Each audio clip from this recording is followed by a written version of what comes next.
Hello and welcome to the Bridge of Love. My name is Erin Cameron, and today I have Jessica Pate. She's founder and director of We Are Brave Together, a nonprofit that supports caregiving moms of children with disabilities and neurodiversity. It's me. We Are Brave Together just released their first book titled Becoming Brave Together: Heroic, Extraordinary Caregiving Stories from Mothers Hidden in Plain Sight. So, Jessica, thank you so much for being here today. I'm so excited to have you. Thank you. I am so grateful to be here, Erin. Thank you. Me too. This really came out of the blue for me, and I'm super grateful that we found each other. And it's like, where was this community my entire life? So where has it been my entire life? That's how I feel. And it's so beautiful, and I can't wait to talk about all of it. I'd like to just start out hearing more about you and your parenting journey. We all have our own, and they're all very unique. And I've read a little bit about yours, but I know there are probably a lot of people listening that aren't in your community and would love to hear about your journey. Oh, sure. So I've been a mom for over 23 years, and I have three kids: Luke, who's 23, Ryan, who's almost 21. And I say Ryan is the one who made me a caregiver. He was diagnosed with a rare genetic disorder at 5 weeks of age. And I have a daughter who is 18. So I'm in the adult-ish stage of parenting. And can we just Yeah. say that all parenting is hard? And then when you have kids who struggle in any way, shape, or form, it's just kind of exponential. That's why we need exponential support. Yeah, I've been married to my, oh, go ahead. I've never Sorry. thought we were that special in the hard department. In that way, I always think, well, they've got other things they're dealing with, like normal parenting. But you have Yeah, both. You've had both, which is it's interesting. true. It's true. And I also say, everyone's hard is their hard. And let's give them that. I think on a cynical day, it's easy for me to say, like, my life is harder than others whose kids don't Mhm. struggle. But the reality is, every human has something in their life that makes it uncomfortable. Yes, yeah. And I think what we do, makes us more compassionate toward all of them. I Um, agree. yeah. And tell us more about the organization We Are Brave Together. When I started reading about it, I read your website for about 5 minutes before I was in tears and Oh, super resonating with all of it. So thank you for starting it and tell us about it. sure. Thanks for asking. This is our 7th year. We launched in 2017 with the Okay. intent to combat the isolation and loneliness and burnout and compassion fatigue that caregiving moms face by offering support groups and retreats. And along the way, we've added offerings like our podcast, which is called Brave Together. And we also have other things that we do: caregiver packages, other ways to support moms. We have a private Facebook group. We have a newsletter, lots of, online content. We offer virtual support group meetings, which we call connection circles, for everyone who's a part of We Are Brave, a couple times a month. Mhm. And then we have our connection circles all over the place. And those are led by caregiving moms who know what it's like. They're in the trenches as well, and they are serving and supporting moms. I say there are boots on the ground all over the country, leading these circles to create a safe, sacred space for moms to share their stories and to be around people who get it. So the whole reason I started We Are Brave Together is because I am that caregiving mom, and I'm the one who does need community, connection, resources, and to be surrounded by women who get it. And so this is born out of my own heart, my own experiences, my own burdens. And for years and years, I knew I had to do something for moms, and I just didn't know what that was. And then it all came together, and we launched in 2017.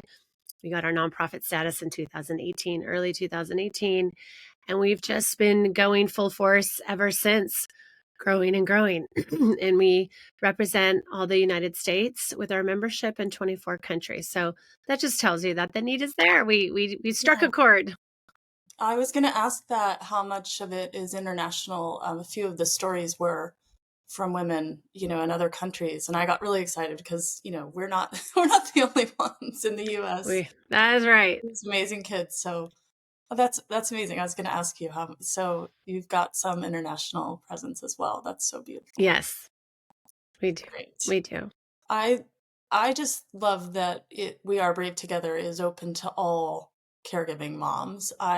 That openness really excites me because that inclusiveness where it's not about, the disorder or the exact, diagnosis. I love that you've opened it up because I think that allows us to find our commonalities and that I those deeply human parts of our journey that we share. And Mm. this type of group is um it's so what I would have imagined would work for me. Didn't um I don't necessarily resonate with like the really specific focused ones about each disorder. I love that they exist, but they never quite overall did it for me as a mom. Mhm. Uh-huh.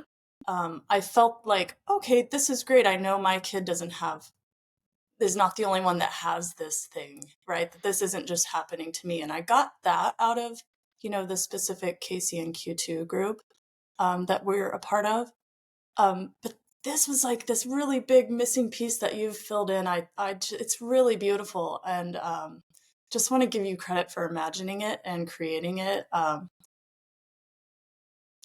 In the book, I didn't even realize how much in common I had with, every story. Like, so I think that the fact that it is open to all moms of these children with disabilities is so okay. In case we missed that, I just love Yeah. that it opens the group up to finding our commonalities and bonding over those. And in that, I think there's just universally shared experiences that yes, that no one's going through the exact same thing, and you're allowing for people to have their own experience and share it. And Yes, and I say wherever you land on the caregiving spectrum, whether you're on the light to heavy, it doesn't matter because it all matters. And we're here to validate every child's diagnosis and every mother because we didn't want to be an umbrella of one diagnosis. We wanted to include all moms who even have kids that don't have a diagnosis but clearly have struggles and things going on with them. We have a place for you to belong. It is your birthright to have a sense of belonging, and we have it for you here.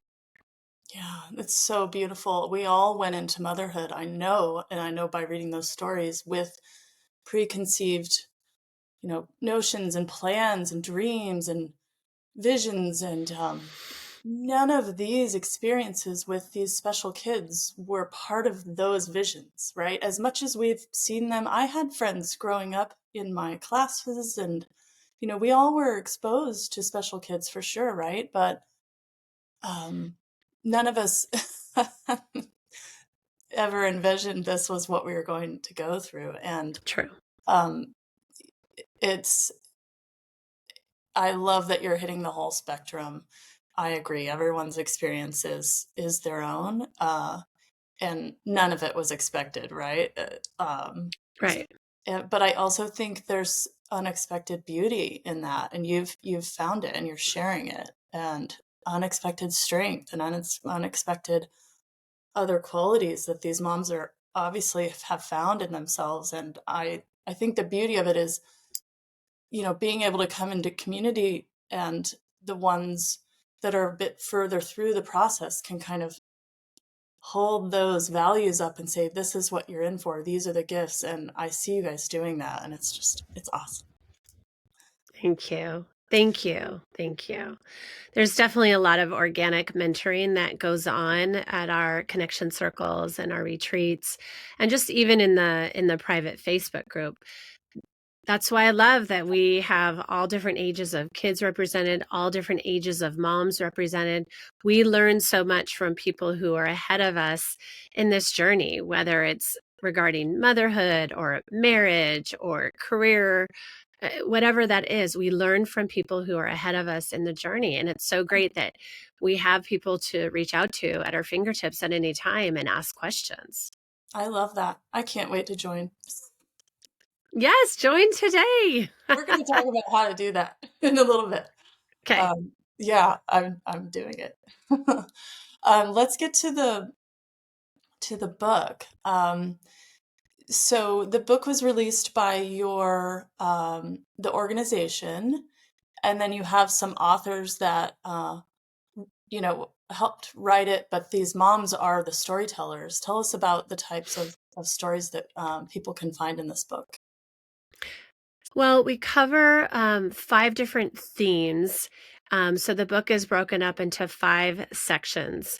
And so you're going to, hear about specific caregiving days and tasks. And, one mom is talking about how she has to pack for a trip for her kid. And it's just all the things, like a million things It was that are literally called required. All the Things. I love that. I was Right. laughing out loud. Yes. And yes, and so then you hear a mom talking about the sandwich generation where she's taking care of her kid and she's taking care of her mom.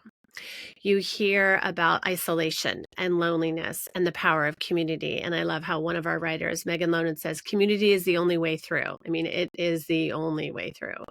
It's true. So you're going to hear a lot of those recurring themes for sure. I wrote the introduction, and my purpose in sharing the story that I shared in the introduction is because we, as caregivers who live a very vigilant life caretaking, we tend to minimize how extreme and how extra this Absolutely. is and what is required of us. We just kind of, oh, well, I just do it. But then when you lay it out for somebody who's outside this world and they observe it. So I opened sharing a story. I was talking to my therapist and how she responded to me in a very blunt way, but I very much accepted it. And it was a good wake up call for me. And I thought, okay, well, I'm not the only one who minimizes extreme caregiving. I Right. think we all do it because we're just in it. So, yeah, it's really to shout the worth of caregivers and caregiving. Yeah, it's easy for us who are in the trenches to minimize the extreme caregiving and the caretaking that goes on. And so this book is really to validate all caregivers and their experience. This book is to shout the worth of caregivers and caregiving because we don't value it enough in this country. And I think for fellow caregiving moms Huge or statement. dads who read this book, they will see themselves in the stories for sure. Yeah, I did. I didn't expect to have that much in common with, like I was saying to you before we started. I I had something that I identified with almost every story. And again, these Mm, are across the spectrum of experiences. Their kids have very different things that they're dealing with, and the families are all set up in different ways. And even with all of those differences, I I saw myself and felt my experience in theirs. And I think this book is so powerful in getting these stories out there and for these moms to be seen. I think that's the first thing I remember reading on your website, and even just the part of the title, um, you know, um, hidden in plain, mothers hidden in plain sight. That just to me, I've had my own experience of that. You do feel um, like you're doing it sort of in this uh, dark place or space that nobody right, can see. Not dark necessarily, like I've had plenty of right. fun with my daughter, but a hidden a hidden space that's your life. And that's Right. what's kind of Right. great about having my podcast. And I'm sure you would agree. And a lot of the moms that have their own podcasts, I can see now and feel now how just sharing your story is so um, freeing, and just putting it out there. And I do think there's no mistake in the timing of this book, and these stories. I think people are ready to see us, and everyone I ever tell my story to and Haddon's story to has this very open-hearted reaction. And um, it's part of why I started my podcast, right? Like, because people are like, you have to tell your story. I'm like, I do. Who wants to hear? Like, this stuff is hard, and I don't necessarily focus on that, but at first you're like, who wants to hear my story, right? Like, and now after Right. reading these, I can actually, and I wouldn't have said this before I read the book, but I can actually see writing my story out, even just for me, even just, um, Right. and I can imagine how amazing it felt for them to get their stories out there. And I can't wait for people to read this book. It was just released, right? May 1st. So Yes. yeah, it's really new, and oh gosh, it's so powerful. Um, Thank you. I My own story of feeling sort of hidden in plain sight, what came to me um, was we were in a Panera and Haddon was a baby, and I took her in with her. It was like a stroller at the time, and I'm just sitting there having a bagel with her, and she started seizing, and so I laid her on the floor. And she was tiny. She was probably 10 months old, something like that, under a year, seizing on the floor. Baby seizing on the floor in Panera. And it's like Oh one of my those gosh. table set up where there's a walking space between the tables. So literally, people are walking by me, and I felt utterly invisible. And um, no one stopped, no one looked. Oh And I my had, you know, gosh. so many of those experiences where, and I understood even then that people weren't looking because it was scary, because they didn't want to offend you. They don't know how they can help you. They're afraid that it would be awkward, all of those things, right? And I remember just leaving there in tears because I didn't feel seen. And I think Right. a book like this puts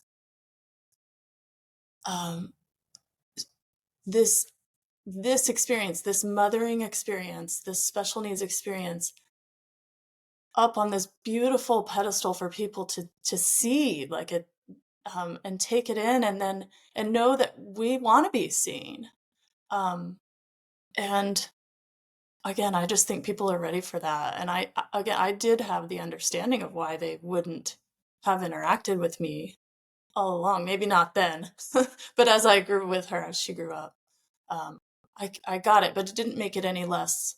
I don't know if painful is the word, but um, impacting for me. Mhm. And I just love how this Mhm. this book is, and these stories, the storytelling, it is they're so good.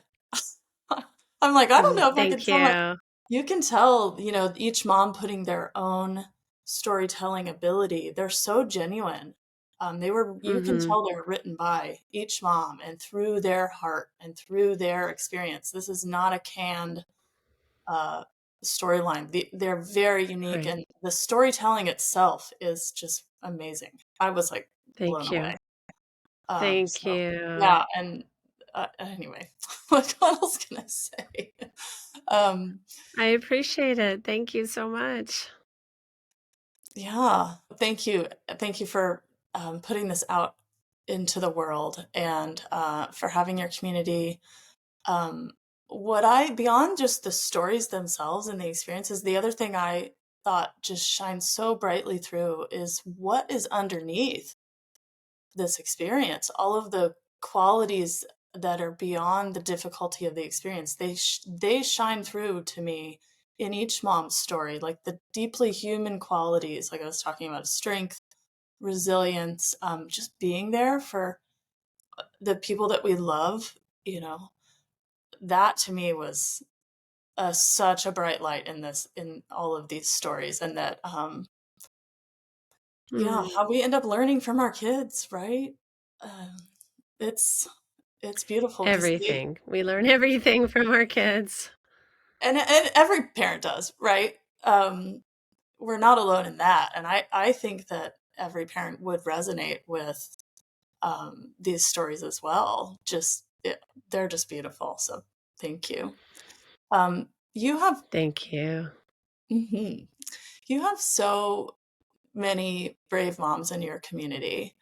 I think it's up to over 2,000. Amazing. How did you Oh, choose? How did you choose the moms that I'm sure they all have stories, right? That ended up being in the book. oh goodness. Yes. We just put the call out many times that we were looking for stories, looking for a writing sample. And it's hard not to include everybody, but we didn't want to do a book with 50 stories. We knew we wanted kind of like 20 to 25 stories. And it's hard. It was hard to, you know, have I don't think I think it was our publisher that because it's our publisher that was really in charge of everything. We had certainly leaders from our side, our board that participated in this project heavily. It was hard not to include everybody because everybody deserves to have a voice. Everyone deserves to have a platform to share their story. It's an opportunity for self-healing. It's an opportunity for catharsis. It's an opportunity to shine light on your kid's diagnosis and your specific story. So I'm not going to say it was easy. Yes, I would do this again, but it's not easy to not include everyone because everyone's story has value. But you do have to look at writing styles. Um, we didn't want too many of the same stories or the same diagnoses represented. So, That there makes sense. were certain checklists, that we had Yeah, in order to in making represent our everyone. decisions. I love that. In that vein, will there be more? Because I'm sure there are more stories. Is there going to be another? Are there more anthologies coming? I think so. I think so. We haven't signed a contract for the next one, but I definitely have ideas and dreams for more. I think um yeah, I think there's a need, and I think it's beautiful to come together and to create these anthologies together. So, I would love to. Yeah, what I see is just, giving these moms some time, this book some time, and it's just going to expand. Thank And you. maybe the next Thank you. one isn't exactly the same setup or whatever, but I do see if you're seeing it, I can see it too. That I think it's, you know, um, in some ways what you're doing, you're almost sort of in a beginning phase of what you've started, and I think it has so much potential. I'm Thank just you. yeah, it's really exciting. Thank Um, you. Thank you.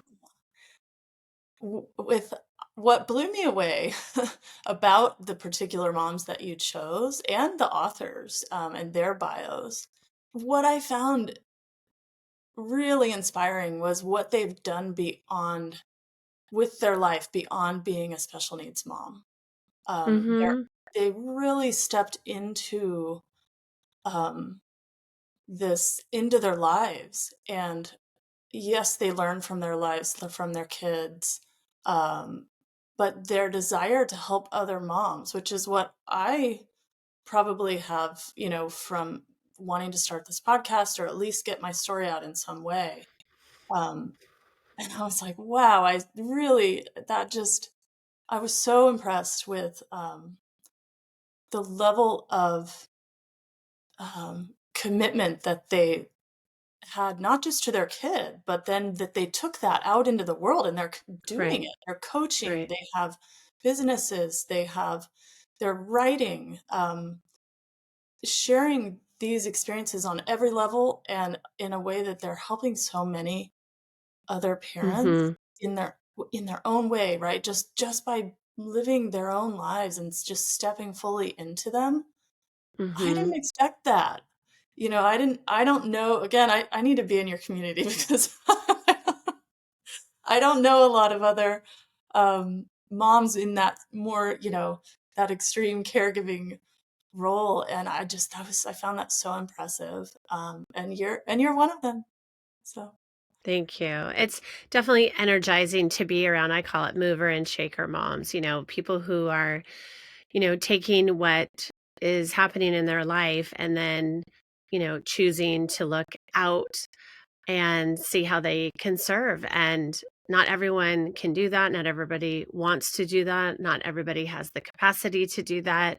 Not everybody's called to do that. right. And I just want to say, wherever you are on the spectrum of, serving or voicing or advocating in, at large, in the world at large, and the disability community or mental health community or medically complex community, neurodiverse community, it all matters. If you're the one who writes encouraging notes to your fellow moms, or you're the one who's, at the state capitol advocating, all of it contributes to the collective good of this community.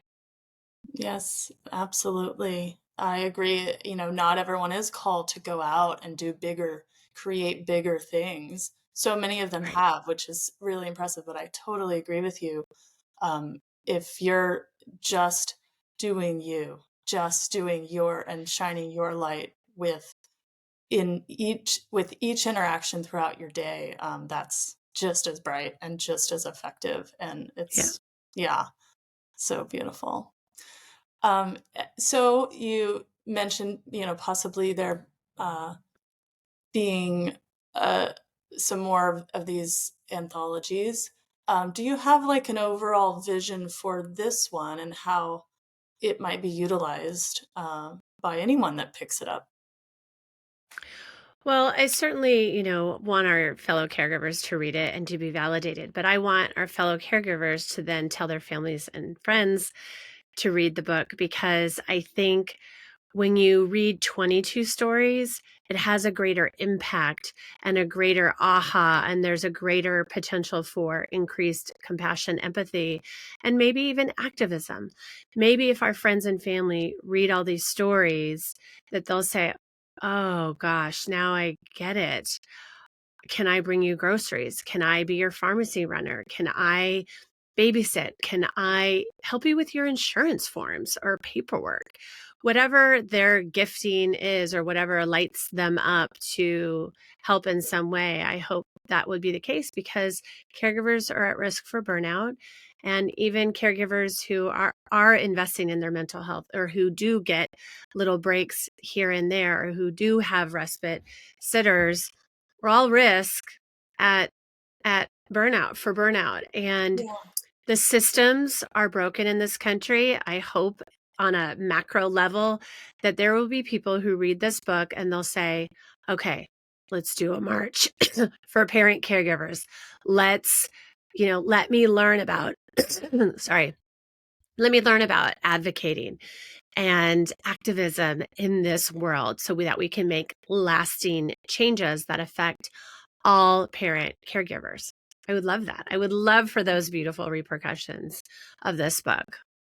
Yeah, for me, that was a bit of an eye opener in terms of the services. I have my own sort of complaints about them, but I didn't really take in um, that, yes, they are broken. I mean, the fact that I moved to Northern California 3.5 years ago and probably have had nurses for a third of that for my child. And I can't tell you how many times I've tried to go back to work or thought about it, and then something happens. My daughter ends up in the hospital, and you're called back into this role constantly. You're always the one on. You're the only one, um, beyond your spouse or the other parent that is responsible. And even if you don't have caregivers show up, there are a lot of gaps. Is my point, and I felt that Yeah. potential of this book to really open people's eyes to where the system, where it can be improved. And what I saw is a beautiful vision from, there was one mom in particular that had talked about, creating a community that they had always, that you guys talk about, creating a community for the kids as they're no longer kids, Yep. but as they become adults. And um, that kind of potential to me is such an amazing other layer of this, where you are talking about, really changing things for the better, and creating Hmm. systems that do work. And this is such a beautiful way to shine a light on those needs, because they're real and they're the reason, that we get burned out. But yeah, I, Yes. I love that bigger picture of activism as well. And, Thank you. I'm not necessarily, uh, I don't put myself out there in an activist way. I tend to stay in my own world and, think my own happy thoughts.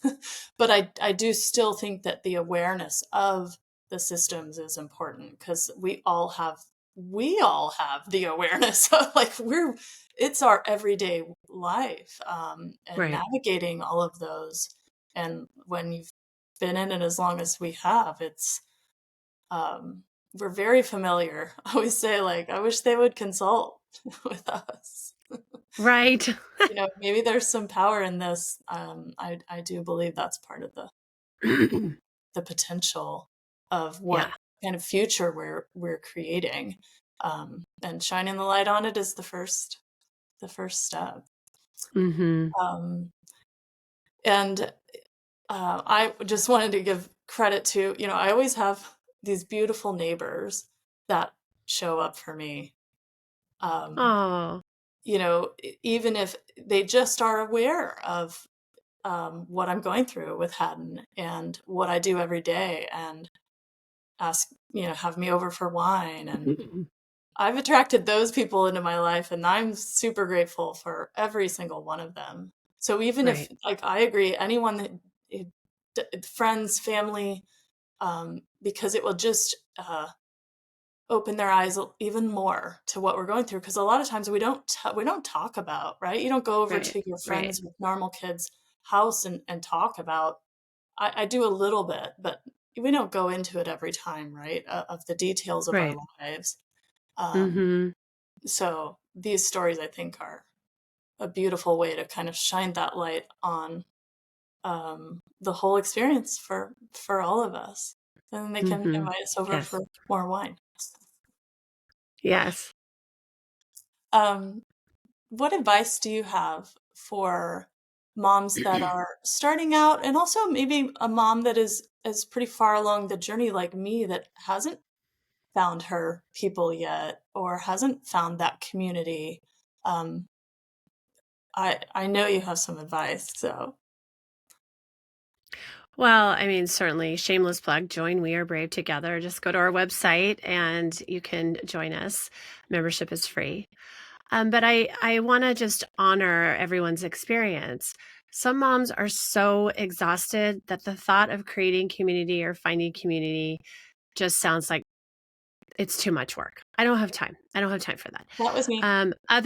Other people might feel like if I'm around other parents who are in this journey, I'm just going to become more sad. Well, the reality is, and the research is that it's actually energizing and empowering to us when we are in community with other people who have shared experiences and when we get to share our story. And yes, I want to say, after a connection circle or a support group meeting, your heart can feel a little bit heavy as you share, as everyone shares their story. But Mhm. you can say, I have a beautiful heart and I don't have to take on everyone's stories. I can leave it at the circle. I can leave it at the group and know that I am witnessed by all these parents who understand what I'm going through. So there are so many things that we can do to take care of ourselves in the midst of hearing other people's heavy stories. And I will still say it's important to sit in those circles. And, we are indoctrinated to do everything ourselves as parents. We're indoctrinated to not ask for help. And one way that we ask for help is by being in community. So we kind of have to be little rebels and say, no, I'm not going to do this on my own. No, I can't do this on my own. I don't want to do this on my own. And I'm going to recognize that I have this need for a sense of belonging. I have this need to have other people in my life who understand what I'm going through. I have this need to be around people who I can learn from, and I deserve that. So, there's obstacles, and I just want to acknowledge that there are obstacles to um, community. How do you Yeah. find community? How? Well, I know that there are, HIPAA laws, there's privacy laws, but you can ask your child's therapists, doctors, specialists, pediatricians, teachers, aides. There's whoever touches your child in a professional or clinical or medical psychiatric way, you can ask them to connect you with other parents. Yes, they have to go to those parents, get permission first, and then they can connect you. But that is available to you. Absolutely. Certainly, I say observe who you're doing life with. So I would say just look and see who's around you as you're doing life. Who do you pass in the hallways at school, the hospital, the therapy center? If you are involved in something like, I don't know, a yoga class, a meditation class, something outside of home, who's there? Who do you gravitate to? Who do you seem to like? It doesn't mean you have to only have friends within the disability community. Right. I have amazing people in my life who do not have kids like Ryan at all. And they are such amazing supports because I've been honest. I've been vulnerable. I allowed them to ask the hard questions. And they're truly life-giving friends. So I think community is available to us. I think we just have to shift our mindset from doing it alone to doing it in community and reap the benefits, and then you're hooked. Yeah, I can see that with in my own journey. I'm one of those that kind of just needs to be told and nudged, and this was my nudge for sure. Just Good. seeing your website and um, the words just jumped off the page at me, and it just does happen to be a type of community that I resonate with.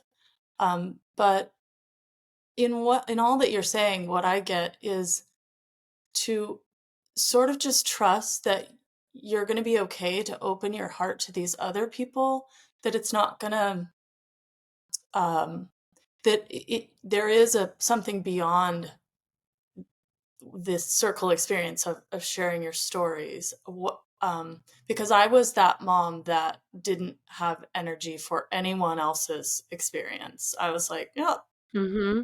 all I've got is energy for me and my own. But I can also see how, with the guidance of the people that are actually in the community, once you show up, you will be held in that circle, and it won't be too much for you because the overriding thing is how open everyone's heart is to you.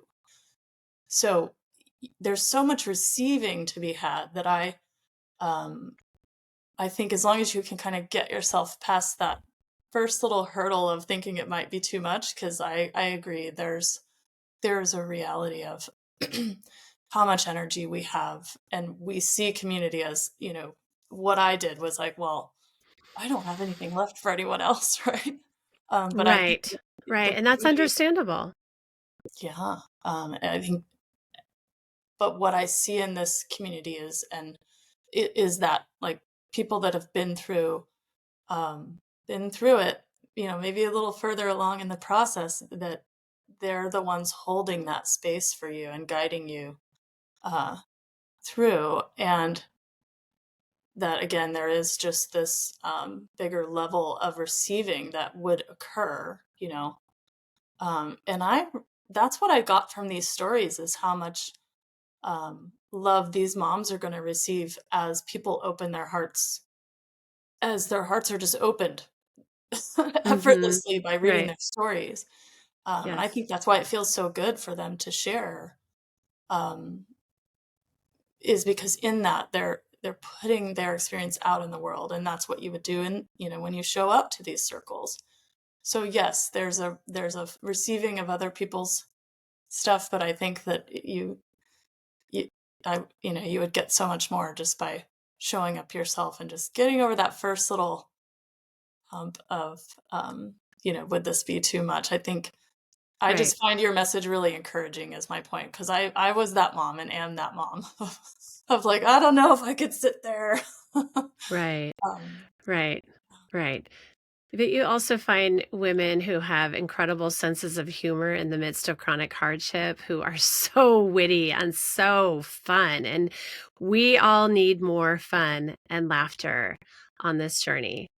So, yeah, and that's what I imagine is one of the things that overtakes, the nervousness of showing up and being there, in for everyone else. It's for you too, and I think those are the people that, yeah, I can see how there's just this overriding, level of receiving for whoever shows up, newly in the community and new in yes. their experience. So thank you for the nudge to, for me and for anyone listening that, has some trepidation about, um, having enough energy or time or any of that, to share with other moms. I think, I can see myself getting past that, and I can see others doing that as well.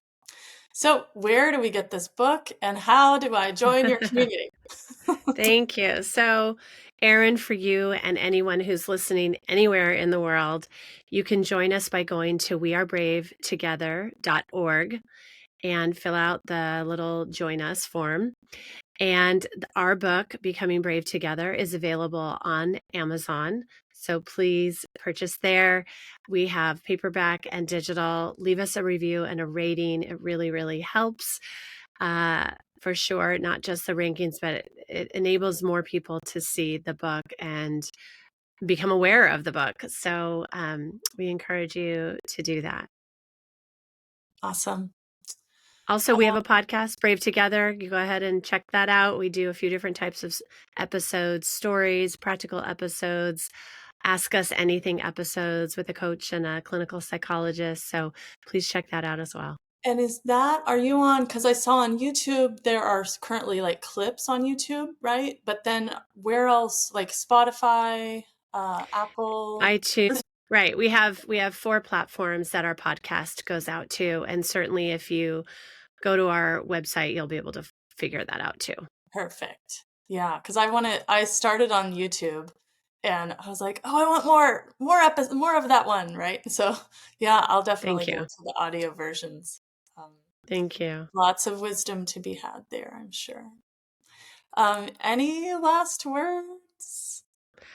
Um, I just want all caregivers to feel seen, heard, understood, and loved. And I hope that this book will do that for you wherever you are.